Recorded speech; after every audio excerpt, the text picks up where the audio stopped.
el título de la prédica del día de hoy es El poder de la gracia de Dios.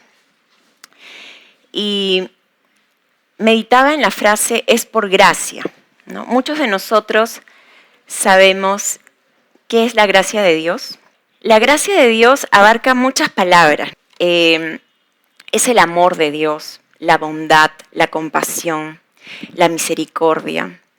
Son favores que Dios nos da sin merecerlo, ¿no? Pero sobre todo, el más importante es la salvación, la gracia de la salvación y el perdón de nuestros pecados. Y vamos a retroceder al Antiguo Testamento. Dios se manifiesta en el Antiguo Testamento como un Dios de gracia y misericordia. Recordemos el tiempo del Éxodo, ¿no? El tiempo en que el pueblo de Dios era esclavo en Egipto. Y Dios los liberó. Dios manifiesta su amor por su pueblo, no porque ellos lo merecieran, sino por su propio deseo de ser fiel a sus promesas. ¿Y qué promesas? Las promesas que le hizo a Abraham, a Isaac, a Jacob. Y les voy a leer en Éxodo 6:9. Dice, de esa manera habló Moisés a los hijos de Israel. Pero ellos no escuchaban a Moisés a causa de la congoja de espíritu y de la dura servidumbre. Moisés les está diciendo, Dios me ha enviado para liberarlos, vamos a salir, Dios nos ha dado una tierra prometida. Y en ese momento ellos estaban siendo oprimidos por Faraón, ¿no? Y dice que ellos no escuchaban las palabras de Moisés a causa de la prueba que estaban atravesando, la congoja, y por los trabajos duros que ellos pasaban, ¿no?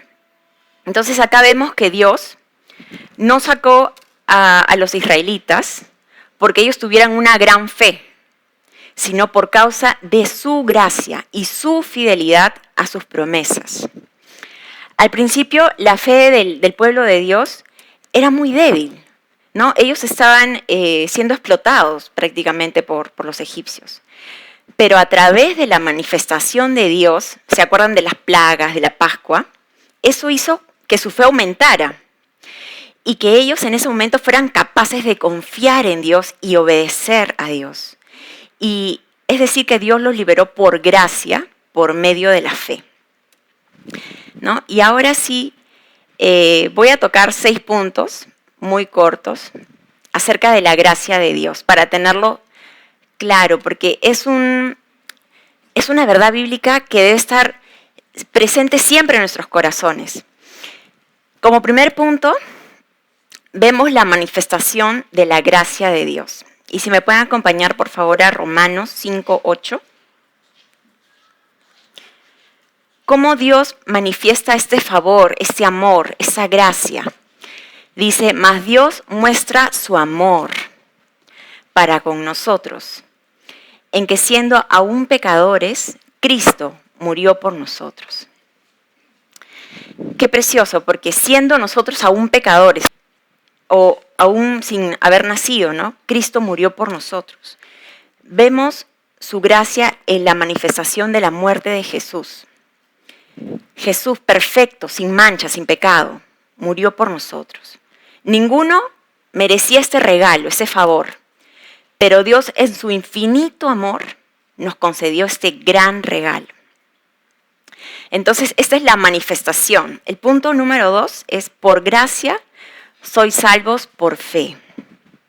Si me acompañan, por favor, Efesios 2, versículos del 8 al 9. Dice, porque por gracia sois salvos, por medio de la fe. Y esto no de vosotros, pues es don de Dios, no por obras, para que nadie se gloríe.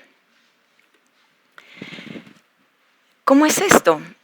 Porque por gracia sois salvos, por medio de la fe, y esto no de vosotros, pues es un don de Dios.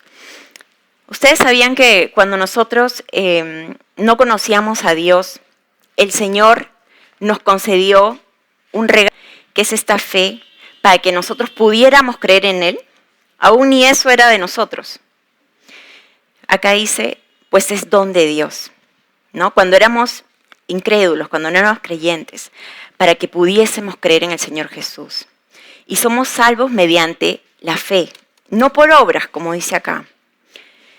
Dios es el único con poder para perdonarnos a través de Jesús, ese Cordero perfecto. Y así recibamos el regalo de la vida eterna. Entonces, qué precioso, hermanos, saber que somos salvos por esa gracia, por esa fe, que ni siquiera viene de nosotros, sino que es un don de Dios. Y no por obras, ¿no? Como muchas personas pueden pensar que por hacer, no sé, muchas cosas, muchos sacrificios o muchos, no sé, obsequios, en fin, ya están más cerca y más cerca del cielo, más cerca a Dios, cuando acá dice que la salvación es por fe y es por gracia. Amén. Como tercer punto, la gracia nos permite acercarnos a Dios. ¿Me acompañan, por favor, a Hebreos 4:16?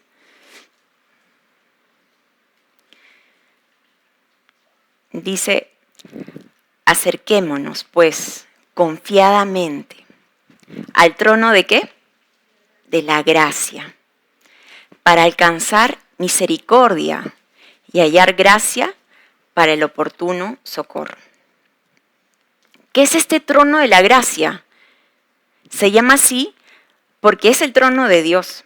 Y en este trono fluye el amor, la misericordia, el perdón, la ayuda de Dios, el poder espiritual y todo lo que tú y yo podamos necesitar en cualquier circunstancia. Es el trono de la gracia.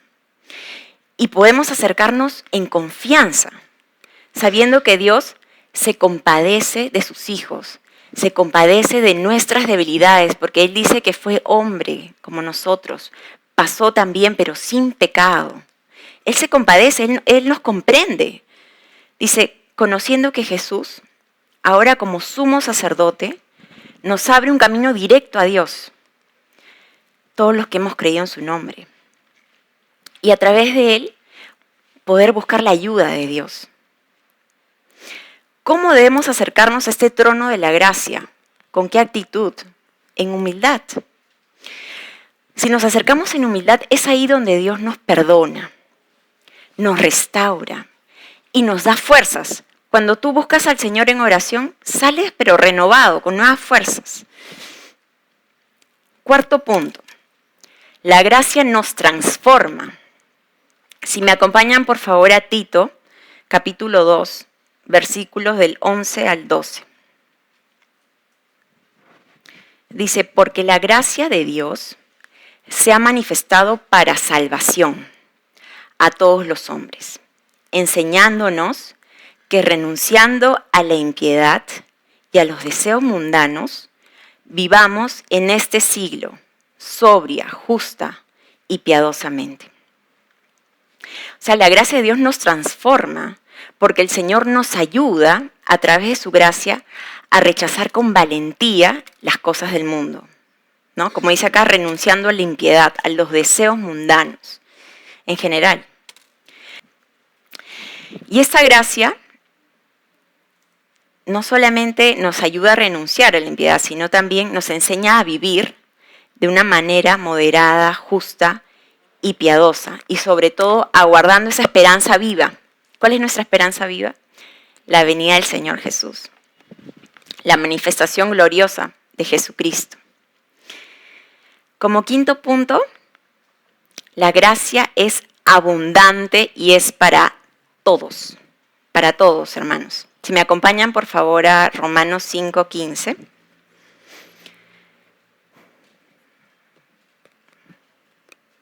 Dice, pero el don no fue como la transgresión. Está hablando de la gracia.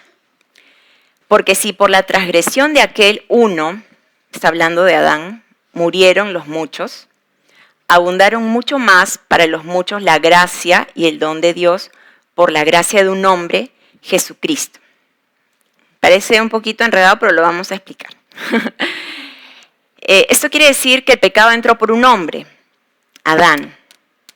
Y a través de Adán entró esta transgresión, ¿no? O sea, todos nacemos con la naturaleza caída. Pero también, a través de un hombre, Jesucristo hombre, entró este don, esta gracia, este favor de Dios, esta misericordia, ese perdón, para que a través de él nosotros podamos ser justificados. Entonces, Dios no nos dejó al abandono, a nuestra suerte. Ay, Adán pecó y lo siento mucho. No, nos dejó su gracia al alcance de todos, es para todos. Dice, abundaron mucho más para los muchos la gracia y el don de Dios, por la gracia de un hombre, Jesucristo.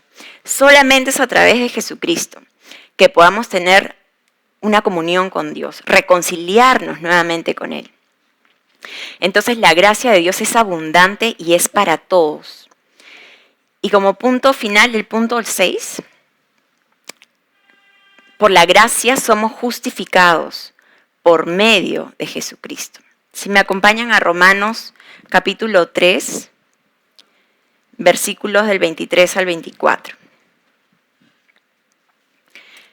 Dice, por cuanto todos pecaron, todos, nadie puede decir que nunca ha pecado, es mentira, todos, y están destituidos de la gloria de Dios, siendo justificados gratuitamente por su gracia, mediante la redención que es en Cristo Jesús. ¿Qué pasa? Que la paga del pecado es la muerte. Y como todos hemos pecado en algún momento, estábamos separados de Dios y muertos espiritualmente. Estábamos, como dice acá, destituidos de la gloria de Dios, separados del Señor. Pero cuando nosotros creemos en su nombre, dice, somos justificados gratuitamente. O sea, no tiene un costo, es gratuito, por su gracia, mediante la redención que es en Cristo Jesús. Dios nos justifica cuando nosotros creemos en Jesús, cuando reconocemos que Él sufrió, vino a este mundo, porque nos ama, porque te ama a ti, me ama a mí. Y no le importó que lo golpearan, que le escupieran, porque Él decía, en algún momento Katy, Andy va a creer en mi nombre y yo lo voy a poder justificar. Yo estoy tomando su lugar en este momento. Y solamente a través de Él, porque nunca pecó, nosotros tenemos esa redención. Él nos redime. Y ya no tenemos que seguir siendo esclavos del pecado. Debemos decidir caminar con Dios para vivir dentro de sus propósitos. Entonces, hermanos, el único mediador entre Dios y los hombres es Jesús. Y es a través de Él que podamos llegar al Padre. No a través de nuestras obras, nuestro esfuerzo humano. Es solo a través del reconocimiento que somos débiles e imperfectos, pero hay uno perfecto que es Jesús. Y solo siendo como Él y andando como Él en amor, podremos tener comunión íntima con Dios y con nuestros hermanos. Como ya saben, en 1 Timoteo 2:5 dice, porque hay un solo Dios y un solo mediador entre Dios y los hombres, el puente, Jesucristo, hombre. Y ya con todos estos puntos podemos resumir que Dios nos ama de pura gracia, de pura gracia. Y ahora sí quiero tocar 2 ejemplos en la Biblia. El primero es el hijo pródigo, el hermano del hijo pródigo. Recordemos esa historia, no la vamos a leer completa. ¿Qué le pasó al hermano mayor? Dice la palabra, si me pueden acompañar por favor a Mateo 15.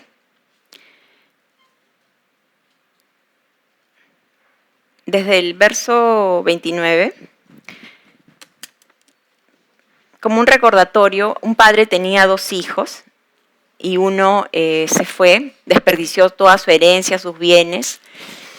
El mayor se quedó con su padre, pero luego este hijo regresó arrepentido, ¿no? Y el padre obviamente lo abrazó, lo perdonó porque estaba arrepentido de corazón. Y así es el Señor, es su favor, es su gracia, es su misericordia, ¿no? Lo abrazó, dice la palabra que se alegró tanto que hizo una fiesta, ¿no? Y dijo, póngale un vestido, póngale calzado, anillo, maten el becerro más gordo. Y era una alegría la casa. Resulta que llega el hermano mayor y escucha todo este bullicio y le pregunta a un criado y le dice, ¿qué está pasando? Y el criado le cuenta, no, es que ha venido tu hermano, tu papá se ha alegrado tanto, ha hecho una fiesta. Dice el hermano mayor que se enojó cuando se enteró que su hermano había vuelto a casa. Qué raro, ¿no? En lugar de alegrarse era su hermano, su sangre. No se alegró. Ha podido pensar, tal vez mi hermano, no sé, habrá muerto, le ha pasado un accidente, ¿qué será de su vida? Hace tiempo no lo vemos. Se enojó, en lugar de alegrarse como su padre. Y no quería entrar a su casa. Tuvo que salir el papá a hablar con él.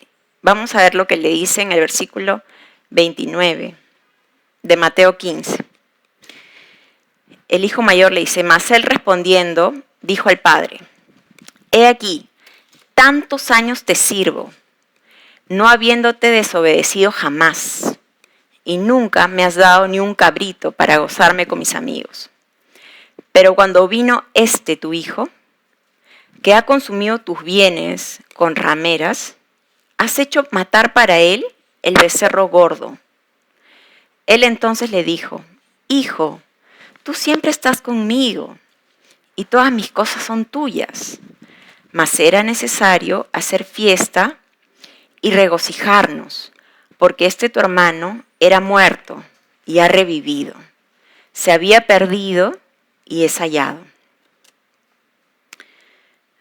Entonces, el hermano mayor aquí representa un cristiano religioso que guarda exteriormente los mandamientos, pero interiormente está separado de Dios y de sus propósitos para el reino de Dios. O sea, no le importa que esta vida, ¿no?, prácticamente ha vuelto al Señor, porque acá el Padre representa a Dios, ¿no?, nuestro Padre, que siempre nos va a recibir con sus brazos abiertos cuando ve un corazón arrepentido. Pero este hijo se molestó, claro, por fuera aparentaba ser obediente, todo como le dices, pero no conoce la gracia de Dios, su amor, su misericordia, su perdón para con un corazón arrepentido. Tal vez él pensaba que por sus obras era merecedor del amor de su padre, porque examinemos lo que le dijo. Yo ¿cuántos años te sirvo? Años. Entonces, él creía que por su servicio, entonces su padre, ya, a ti te voy a dar más que a tu otro hermano, ¿no? O por su obediencia se hacía digno de la gracia de su padre, porque le dijo, no te he desobedecido jamás. No sé, porque en ese momento el padre dijo que entre y él no quería entrar, pero él dice, no te he desobedecido jamás. Entonces, pero este hijo estaba esperando recibir algo, ¿no? Porque le dice, nunca me has dado ni un cabrito. ¿Ustedes creen que él quería un cabrito? No, él quería reconocimiento, quería gloria de hombre, hacer banquete con sus amigos. Y de verdad que tomemos esto para nuestro corazón, para cada uno de nosotros, ¿no? Porque muchas veces el enemigo, y lo digo por mí, ¿no?, nos hace pensar que por nuestras obras entonces somos merecedores de la gracia de Dios, ¿no? O lo contrario, si estamos fallando entonces ya no somos dignos de acercarnos a Dios. Y esto es falso, porque no se trata de nosotros. Todas nuestras obras, dice la palabra, que son como trapos de inmundicia delante de Dios. Eso está en Isaías 64:6. Es por Jesús. Él ya hizo todo en la cruz. Él ya pagó por cada uno de nuestros pecados, pasados, futuros. Y Él solamente espera que nos acerquemos a Él con humildad y con un deseo de obedecerle y hacer su perfecta voluntad, como lo hizo el hijo que regresó a casa, ¿no? Porque regresó con humildad, con arrepentimiento. Es más, quería ser como uno de los criados de su padre, quería obedecerle, quería hacer la perfecta voluntad de su padre. En Romanos, por favor, si me acompañan, capítulo 11, versos del 5 al 6. El Señor en este tiempo, en este siglo, en este momento, Él ha separado también un remanente, escogido por gracia, por su gracia. Dice así también, aún en ese tiempo ha quedado un remanente escogido por gracia. Y si por gracia, ya no es por obras. De otra manera, la gracia ya no es gracia. Y si por obras, ya no es gracia. De otra manera, la obra ya no es obra. Escogido por gracia, ¿qué quiere decir? Es querer agradar a Dios en santidad y estar sin mancha delante de Él. Y acá como un paréntesis, hermanos, tener en cuenta que la gracia de Dios no es libertinaje. Y eso está bien claro, si me acompañan a Judas, verso 4. No podemos decir, entonces Dios es amor, todo y voy a hacer lo que bien me parezca. No, porque acá dice, porque algunos hombres han entrado encubiertamente, los que desde antes habían sido destinados para esta condenación. Hombres impíos que convierten en libertinaje la gracia de nuestro Dios y niegan a Dios, el único soberano, y a nuestro Señor Jesucristo. Nuestro caminar es hacia arriba, con la aspiración a una buena conciencia, como dice 1 Pedro 3:21. Y ahora que les mencioné estos versículos, tenemos más claro qué es el poder de la gracia de Dios. Sientes la confianza de que Dios te ama con un amor eterno y sin variación. No es porque hoy día no me siento tan digno, hoy día sí siento que Dios me ama porque, hoy día mira, hice esto, en fin. No es por tus obras, no es por lo que tú puedes hacer, es por Jesús, es por su cruz, por su sangre. Sientes o entendemos que Dios nos ama tanto, tanto como un padre puede amar a su hijo o una madre a su hija. Es un amor infinito, ¿no? Y que es mejor agradar a Dios antes que a los hombres. ¿Te sientes más liviano con esa verdad? Porque, hermanos, cargar una mochila de religiosidad es muy pesada, ¿no? Pensar que porque hago esto o aquello, Dios me va a amar más o puedo acercarme con Él dignamente. Es por la misericordia de Dios y, como les dije, con una aspiración, una buena conciencia y en obediencia a Dios. Yo me acuerdo acá, con un pequeño ejemplo, cuando yo estaba en la universidad, cuando yo recién empecé a venir a la iglesia, yo tenía 17 años, y yo me acuerdo que a veces llegaba el sábado y no sé, pero me entraba un desánimo, y como que no me daba ganas de ir a la iglesia. Pero siempre, ¿no? Algún líder, alguien me llamaba, me decía, Katy, ¿qué pasa? ¿No estás viniendo? Y yo, ya sí voy a ir. Y cuando venía, o sea, ¿cómo es la presencia de Dios, no? La alabanza, la palabra. O sea, yo venía primero, me ponía y me sentaba atrás, me acuerdo, y yo me sentía indigna. Decía, no, ya Dios seguramente que ya no siente ese amor por mí, o no, porque es un engaño el enemigo. Pero ya cuando empezaba la alabanza, la palabra, sentía que el amor de Dios me envolvía. Me decía, yo te amo. Así tú hoy día te has sentido desanimada, no has querido venir. En fin, yo te amo. Y mi corazón nuevamente se volvía al Señor, ¿no? Otro ejemplo, el segundo ejemplo que quiero mencionar, es el fariseo y el publicano. Si me acompañan, por favor, a Lucas 18, versículos del 11 al 14. Dos hombres estaban orando. Uno era fariseo, el fariseo, una persona, estudiosa de la palabra, religiosa, ¿no? Y el otro era un publicano que cobraba impuestos. Y en ese tiempo estas personas, no eran bien vistas porque se decía que cobraban a veces de más y se quedaban con el dinero, ¿no? Y aparte que eran judíos y cobraban los impuestos para los romanos. Entonces los mismos judíos decían, ay, como que qué traición, ¿no? Entonces estaban orando los dos. Dice, el fariseo puesto en pie, en versículo 11, oraba consigo mismo de esta manera. Dios, te doy gracias, porque no soy como los otros hombres, ladrones, injustos, adúlteros, ni aun como este publicano. Ayuno 2 veces a la semana, doy diezmos de todo lo que gano. Esa es su oración. Más el publicano, esta persona que cobra impuestos, ¿no? Estando lejos, no quería ni aún alzar los ojos al cielo, sino que se golpeaba el pecho diciendo, Dios, sé propicio a mí, pecador. Vemos ese corazón, ¿no? Humilde, arrepentido, que reconoce su pecado.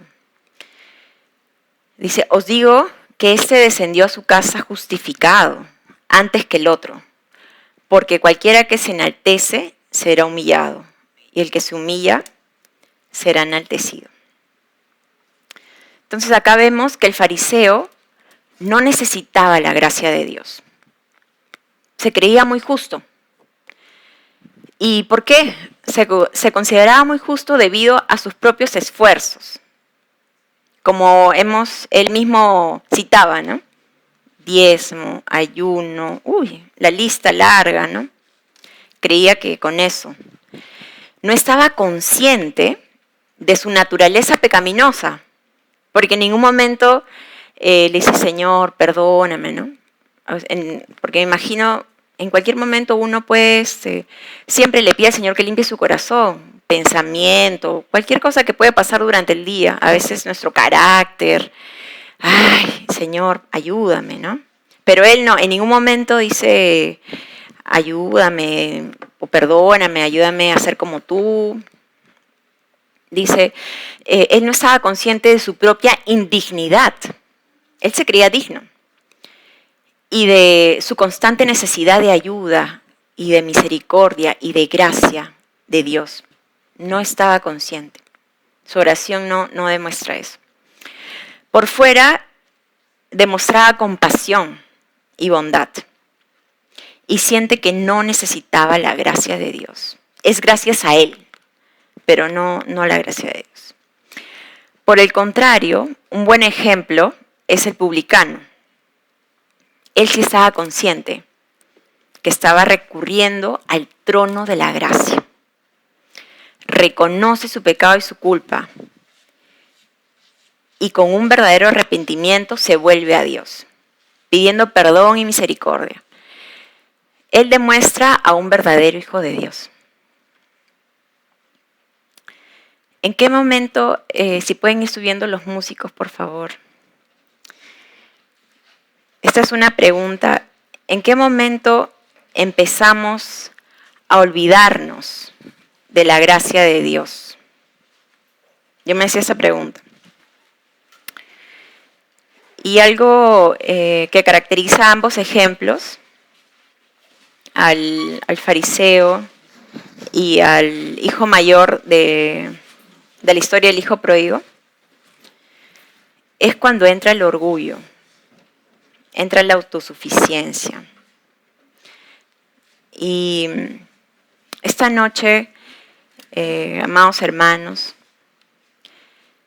quiero que todos juntos recordemos ese amor de Dios, ese principio, ese amor desde que está desde el Génesis, ese amor puro, sin variación, el amor perfecto de Dios, esa gracia de Dios, como hemos leído, es un don, un favor, algo que no merecemos. Que si nos hemos sentido merecedores de su amor, de su favor, su gracia, por todas las cosas que hacemos, le pedíamos perdón al Señor. Que no permitamos que el orgullo o la condenación, lo opuesto, nos impida disfrutar de su gracia inmerecida, de su misericordia, de su perdón, de su ayuda.